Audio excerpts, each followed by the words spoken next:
कक्षा 8 गणित। आज अध्ययन किया जाएगा शांत दशमलव संख्या को परिमेय संख्या के रूप में व्यक्त करना। तो अभी तक देखिए, अब सवालें देखे भी है, और जैसे दशमलव बिंदु है, दशांश है, शतांश है, सहस्त्रांश है, ये सब क्या होता है, आज इसके बारे में थोड़ा चर्चा होगी। जैसे दशमलव बिंदु होता है, जैसे 3.2 हो गया, ठीक है, तो ये हमारा दशमलव बिंदु होगा। इधर वाला जो संख्या पहला इकाई होगा, इधर वाला जो है दशांश कहलाता है। या दशमलव के बाद जितनी भी संख्याएं रहेगा वो हमेशा क्या होता है, 1 से छोटी होती है। जैसे हमारा हो गया दशमलव 1 2 3, तो दशमलव 1 2 3 ये पूरा मिला करके, यानी दशमलव के बाद पूरा मिला करके भी जो है ये हमारा 1 से छोटा होगा, ठीक है। तो इस तरीके का हमारा होगा। तो जैसे हमारा दशांश क्या होता है, तो जैसे एग्जाम्पल के लिए ले रहा हूँ 3.2 है, तो दशमलव के बाद जो पहला अंक होगा, ठीक है, दशमलव के दाहिने तरफ जो पहला अंक होगा वो दशांश कहलाता है, जो पहला होगा। जैसे 2.2, यानी 2 हमारा क्या होगा, दशांश होगा। जैसे यहाँ पर लिया गया था 1 2 और 3, तो इसमें दशमलव के बाद वाला जो पहला होगा वो हमारा क्या होगा, दशांश कहलाएगा। यही दशांश का मतलब 10 धन अंश में 10वां भाग, यानी 10 में कौन सा भाग होगा। जैसे ये हमारा है, तो ये हमारा 10 का दूसरा भाग होगा, ठीक। ये हमारा दशांश ही होता है, इसको हम ये कहेंगे कि 10 में ये दूसरा भाग होगा। और ये हमारे 1 को कहेंगे 10 में पहला भाग। अब चलते हैं शतांश लेते हैं, तो इसमें शतांश तो नहीं होगा। अब इसमें एग्जाम्पल जैसे 1 2 है, तो इसमें जो शतांश होगा ये हमारा दशमलव के दूसरा अंक, यानी 100 में कौन सा भाग होगा, शत धन अंश, यानी 100वां का कौन सा भाग है। जैसे 2 है तो 100 में 2 भाग होगा, ये हमारा। इधर दशमलव के बाद जितनी भी जाएगी वो छोटा होता जाएगा, तो ये हमारा हो गया 100 में दूसरा भाग हो गया, ये हमारा शतांश कहलाएगा, ठीक है। और एग्जाम्पल लेते हैं 0.35, तो इसमें शतांश जो हमारा 5वां होगा, 5/100 इसको कहेंगे, ये शतांश कहलाता है, ठीक है। और ये 0.3 यानी 3 हमारा दशांश कहलाएगा, यानी 10 में तीसरा भाग। अब चलते हैं सहस्त्रांश, सहस्त्र धन अंश, यानी हजारवां में कौन सा भाग होगा। जैसे है 0.1 2 3 हो गया, तो 1 2 तीसरा जो होगा ये हजारवें का भाग होगा, यानी हजारवें में तीसरा भाग, 1000 का तीसरा भाग होगा। ये हमारा सहस्त्रांश, तीसरा जो है सहस्त्रांश कहलाता है।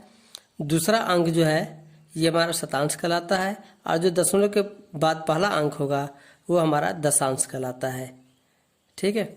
ऐसे और भी है 0.035, तो ये हमारा जो है कहलाएगा सहस्त्रांश तीसरा, और ये हमारा कहलाएगा शतांश, और 0 जो हमारा दशांश कहलाता है, ये हमारा होगा।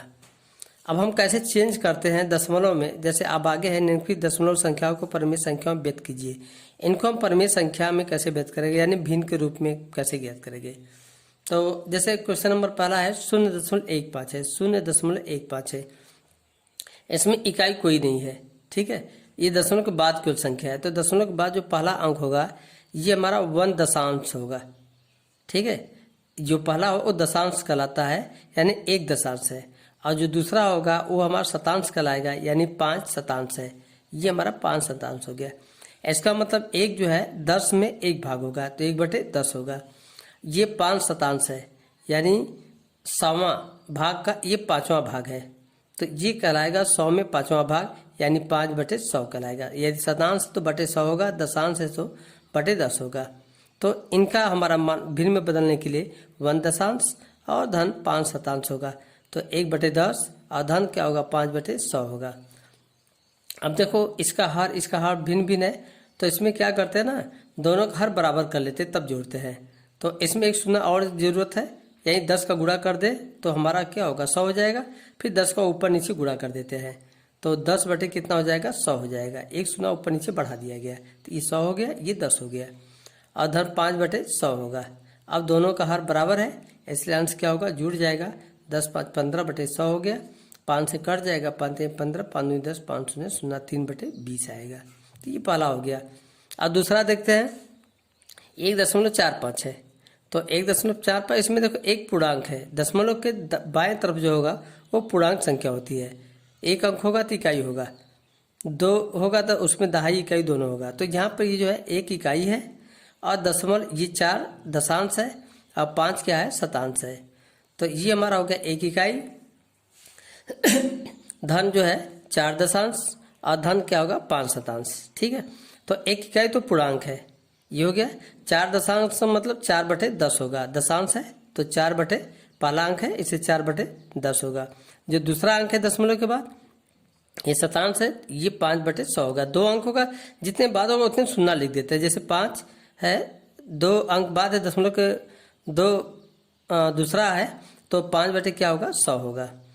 अब ये तो एक रहने दे, ये इसको जो 100 करना है तो एक शून्य ऊपर नीचे बढ़ा दे रहा हूँ या 10 का गुणा कर दे रहा हूँ, तो 40 कितना हो जाएगा 100 हो जाएगा।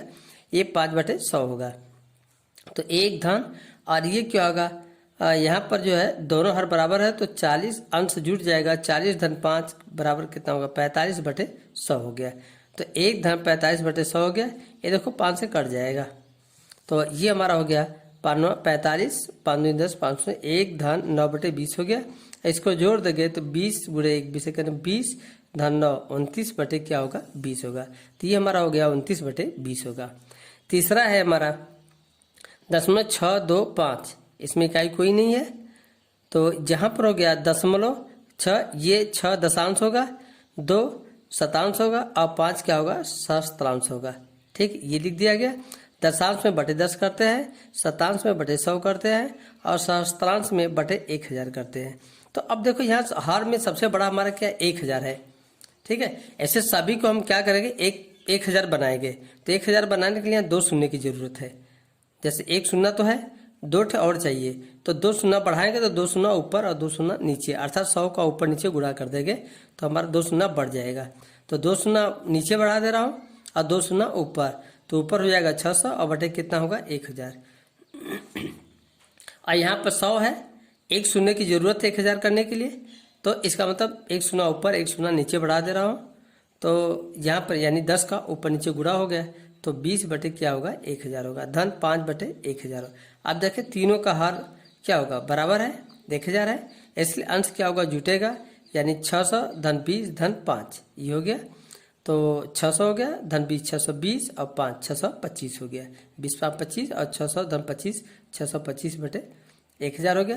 ये देखो 5 से कट जाएगा, काट लेना अपना, कुल मिला के 25 से भी कट जाएगा।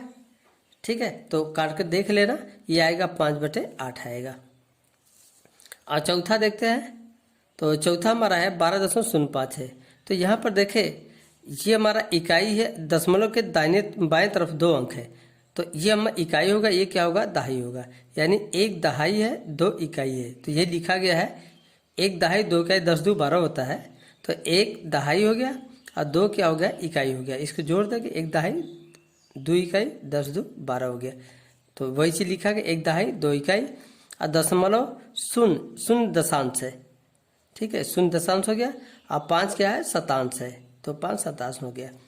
तो 1 दहाई का मतलब 10 होता है, धन 2 इकाई हो गया और 0 बटे क्या होगा 10 होगा, 0 दशांश है तो 0/10 होगा।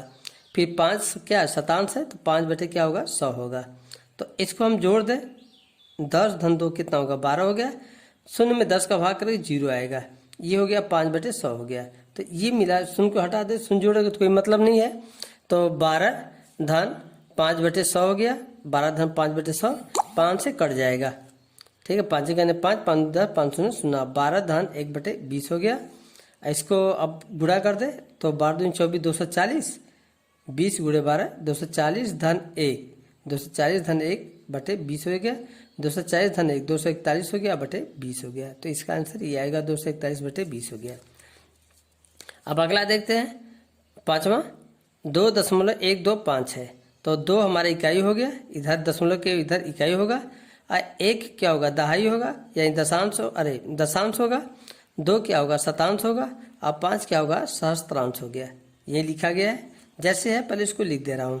फिर 2 इकाई 2 हो गया, 1 दशांश का मतलब 1/10 हो गया, 2 शतांश का मतलब 2/100 हो गया, 5 सहस्त्रांश का मतलब 5/1000 हो गया। अब देखोगे ये तो हमारा इकाई है, इसको लिख दे रहा हूँ। अब ये हमारा 10, 100 और 1000 है, तो इसको भी 1000 करना होगा, इसको भी 1000 करना होगा। तो इसमें 1000 करने के लिए 2 शून्य की जरूरत है, तो 2 शून्य ऊपर भी होगा, यानी 100/1000। अधन इसमें 10 का गुणा कर दे तो 1000 ये हो जाएगा, और 10 का नीचे गुणा कर रहा हूँ इसलिए ऊपर गुणा करना पड़ेगा, तो ये हो गया 20/1000 हो गया, फिर 5/100 हो गया। तो 2 धन, इसको दो तीनों का हर जो है बराबर है 1000 है, तो इसको अंश क्या होगा, जुटेगा। तो 10, 100 धन 20 धन 5, ये अंश जोड़ दिया गया। तो 2 धन 125, इसको जोड़ेंगे, 100 धन 20 धन 25, 20 5 25 और 125 हो गया बटे 100 हो गया।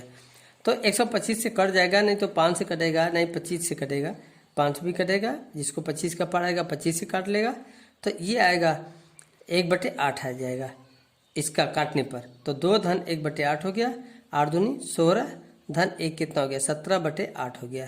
तो ये हमारा हो गया। तो ये जो है बस इस वाले जो है अभ्यास में इतना ही है, इसी पर आधारित सवाल है। तो आज बस इतना ही हो। और गृह कार्य के लिए जो है अभ्यास 1K का दिया जा रहा है, जो लास्ट जो अभ्यास है इसका, इस जो अध्याय का अंतिम जो है, और सब पूरे सवाल जो इसी पर आधारित है, जितना ही बताया गया इसी पर है और उसके अलावा कुछ है नहीं। तो इसलिए आज जो है गृह कार्य के लिए अभ्यास 1K का सवाल दिया जा रहा है, पूरा जो है कर लेना। फिर अगला जो है अगले बार देखेंगे जब आएगा पीरियड, तो ठीक है। धन्यवाद।